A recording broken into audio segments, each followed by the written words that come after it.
Hey guys, welcome back to the channel. It's your boy here. So it dawned on me today, I've got one of these welders. I had a buddy talking about it. I looked online, I think $60 on Amazon. Just kind of want to do a little walkthrough. So you've got your on off. You've got your 1, 2, and min max. There's not a whole lot of settings on these. If you're doing thicker stuff, you'd probably do 2 max.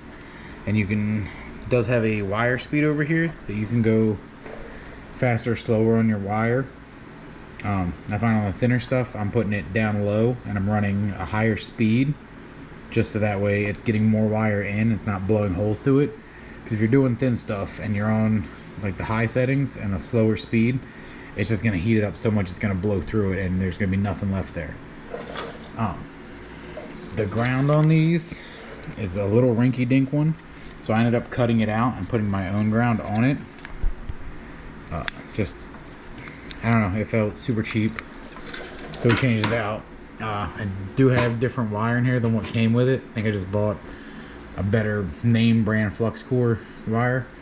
This one's a 160, but it's a 110 plug-in, and it sticks everything together I need on the go-karts. I will say, if you're buying one of these, make sure you get a helmet at the bare minimum.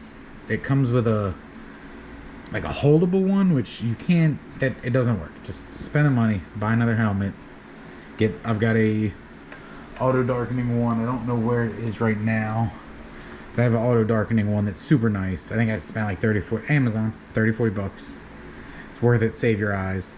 I have a couple of the little magnets here. They were cheap, not a whole ton, but it's, I mean, I'm not good with this by any means, but you have to play with it. Like I said, if you're doing lighter stuff, do minimum in 1, and you know, start mid. Just do like a 5, min 1, see what it does. If you can get a nice puddle going and a good stick there, then you're doing good. If you're looking down and there's holes through it all, turn your speed up. Get the wire to come out a little faster. The faster the wire comes out, the less time it'll get as hot. If you're doing like big stuff, 2 and max and slow the wire down. However, I wouldn't recommend like real thick stuff on this. It's great for sticking go-karts, little pieces, you know, exhaust a little bit here and there, but it's nothing.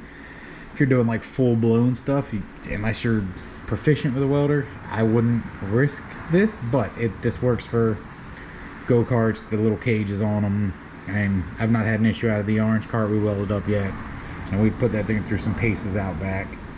But like I said, it's for, I want to say, I'll look again, but I want to say it was 60 bucks. If I can find the link, I'll drop it in the description. I just sent it to a buddy today. And it's, I mean, even if you use it twice a year to stick some broken shit together, it's worth its weight in gold. And I actually had a old battery charger we just broke the top off of and set it down, so that way it's got a little cart with wheels, and hook everything up top there and wheel it around wherever. But it's, for the money, you can't, for what you've got in them, you can't beat them. $60, and if you're not afraid to learn, I think so, 60, 30, so $100 in the whole set by the time you get a mask that's decent. If you're not afraid to learn and to try it, I mean, that's the biggest thing. Just try it. Find some shit broken, stick it together, and hit it. Grind off whatever you're welding first. That way it's a nice clean pipe. If you don't have gloves, get some kind of gloves, because it does get hot. But I mean, if you're wanting to build stuff and wanting to practice, it's to start with this. It's not bad. It's not great by any means. It's not gonna look clean. It's not gonna look amazing. But to get your feet wet and not spend hundreds and hundreds of dollars, they serve their purpose. Like I said, it's nothing, you know, it's never compared to the big dollar machines. But if you want to get out and, you know, stick some stuff together for go-karts or buggies or dirt bikes or just little stuff, this is perfect. And it comes in handy. You want to add a roll bar, perfect. You got a little crack in something, perfect. It gets the job done, and it's 110, so you're not like fighting to find a 220 volt plug-in or anything. So just give her a go. Like I said, I'm sure you've spent $60 worse elsewhere, so if you're buying one of these, I've not had any issues with mine. So thanks for watching the little video, and if you're getting into it, just do it. Have fun. Like and subscribe, guys. Thanks.